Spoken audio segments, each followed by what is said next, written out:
Bonjour humains! Aujourd'hui, on va vous parler de Carrie Fisher.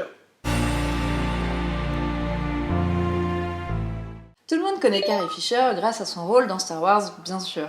Mais il était important pour nous de vous parler du reste de sa carrière. Entre scénario, roman, one-woman show, elle a été très remplie. Effectivement. Et d'ailleurs, elle est née dans une famille de stars. Sa maman, c'était Debbie Reynolds, une grande star de Broadway, et de nombreux films, comme par exemple La Conquête de l'Ouest ou Chantons sous la pluie. Rien que ça. Pas mal. Et son père, c'était Eddie Fisher, qui était un des chanteurs les plus connus dans les années 50, donc pas mal non plus. Il a été encore plus connu quand il a quitté Debbie Reynolds pour se marier avec Elizabeth Taylor. Elizabeth Taylor, qui était une des grandes amies de Debbie Reynolds, d'ailleurs, il me semble. Sa meilleure amie, ouais. Bonne ambiance. C'est l'histoire. Dès l'âge de 16 ans, elle suit les pas de sa mère en commençant sa carrière sur Broadway. Rien que ça. Classe. Et oui. Ensuite, elle se tourne vers le cinéma et il faut savoir que Star Wars, c'est seulement son deuxième film. C'est un beau début de carrière quand même. D'ailleurs, elle était quand même très attachée à Star Wars, Ouais. parce que c'est le rôle qui l'a fait connaître forcément, et c'est aussi un rôle sur lequel elle s'est fait de nombreux amis qui sont restés proches pendant toute sa vie, notamment Mark Hamill qui joue Luke Skywalker, et Peter Mayhew qui joue Chewbacca, dont elle était très proche. Et puis, c'est quelque chose dont elle était très fière, notamment par l'impact qu'elle a pu avoir. C'est quand même un des premiers grands rôles féminins admirables dans la science-fiction et qui a inspiré Clairement. beaucoup de femmes, donc ça, c'était très important pour elle, en fait. Ouais, même si elle avait un point de vue un peu nuancé vis-à-vis de Star Wars, notamment à cause des scènes dans Retour au Jedi où elle porte le fameux bikini en métal quand elle est prisonnière de Jabba the Hutt. Oui, bon, ça n'a pas dû être facile d'avoir, comme elle disait beaucoup dans de nombreuses blagues, avoir son corps vendu à Star Wars et avoir beaucoup de jeunes hommes qui venaient la voir en expliquant qu'ils étaient très inspirés par sa tenue. Ouais, ça n'était pas facile aussi sexualisé, surtout à cet âge-là quand même. Non, c'est sûr. J'ai mentionné les scénarios. Peu de gens savent qu'en fait, elle a été embauchée en tant que script doctor par de nombreuses maisons de production. En fait, son travail, c'était de repasser sur les scénarios et de rajouter plein de blagues, quoi. C'est un travail qu'elle a d'ailleurs fait avec brio sur des films comme L'Arme Fatale 3, Sister Act, Hook, mais aussi tous les Star Wars où elle aimait bien venir retoucher ses propres lignes, mais pas que. Et encore, ça c'est ce dont on est au courant, les noms qu'elle a livrés, parce qu'en fait elle a fait ça pendant 15 ans, donc... Imaginez le nombre de films. Ouais. Et comme on le disait, Carrie Fisher était également autrice. Le premier de ses 3 romans, Bon baiser d'Hollywood, a d'ailleurs été adapté au cinéma avec Meryl Streep, qui a été nommée aux Oscars pour ce rôle, et Carrie Fisher, qui a écrit le scénario du film, a été nommée au BAFTA, les Oscars anglais, pour le scénario du film.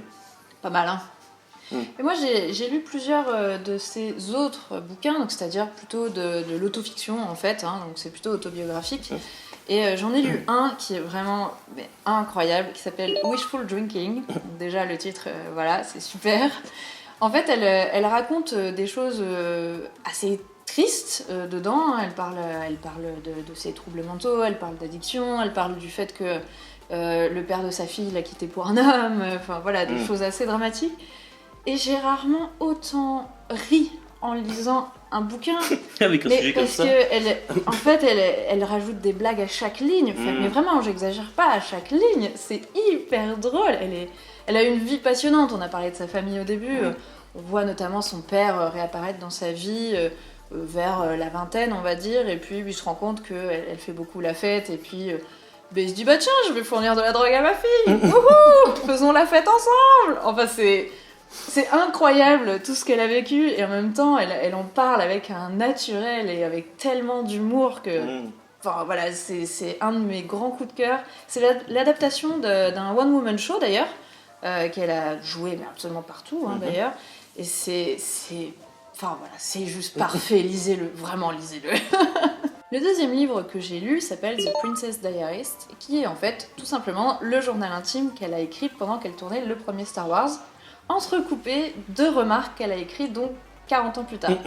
Alors, elle est très douée pour se moquer d'elle-même, parce que, bon, elle écrit très bien, déjà à 19 ans elle écrivait très bien. Bon après voilà, les poèmes qu'elle écrivait à cette époque-là ne sont pas toujours fascinants, quoi. Mais c'est vrai que je l'ai moins aimé que celui dont je parlais juste avant, parce que voilà, il faut quand même se les taper au bout d'un moment, mais elle reste hilarante. Et puis bon, on découvre à cette occasion que sur le plateau Star Wars, elle avait une liaison avec Harrison Ford qui était marié à l'époque. Et je m'en suis pas encore remis de ça.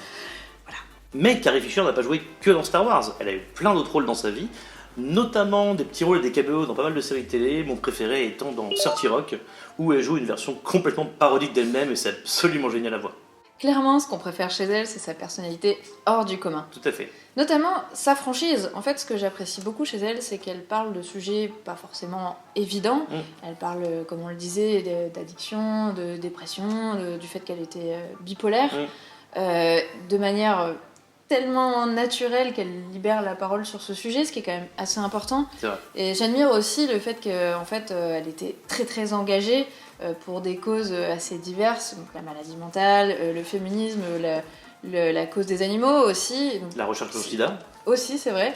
Donc c'est quelqu'un de beaucoup plus riche que ce qu'on voit de prime abord. Et ça, c'est fascinant, je trouve. Oui, c'est vrai. Moi, ce que j'aime beaucoup chez elle, en plus de ce que tu viens de dire, je suis complètement d'accord avec ça, c'était son amitié troll avec William Shatner, donc dans Star Trek. Et en fait, ils étaient très amis tous les deux, assez proches, mais par contre, ils passaient leur temps à s'envoyer des vidéos de trolls pour savoir qui était le mieux entre Star Wars et Star Trek, alors qu'ils en avaient rien à foutre en vrai. Et ça a duré pendant hyper longtemps cette histoire-là, ça me faisait beaucoup rire sur Twitter.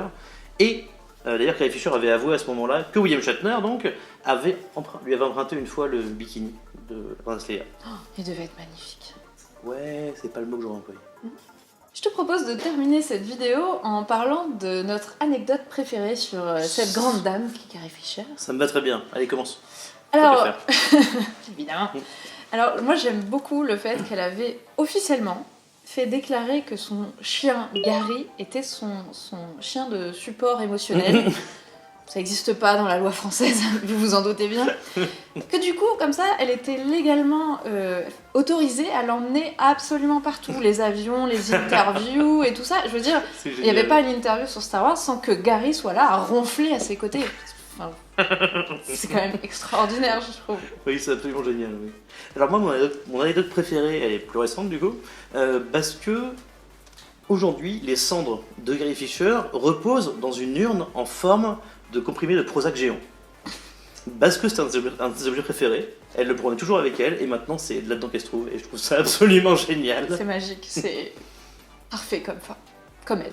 Et voilà, on espère que cette vidéo vous a plu et qu'elle vous a convaincu que Carrie Fisher est bien plus que notre bien-aimé général. D'ailleurs, si vous avez aimé, dites-nous en commentaire quelle était votre coupe de cheveux préférée, la princesse Leia. Allez, salut les nerds. Piou, piou, piou, piou. Bring me Solo and the Wookiee.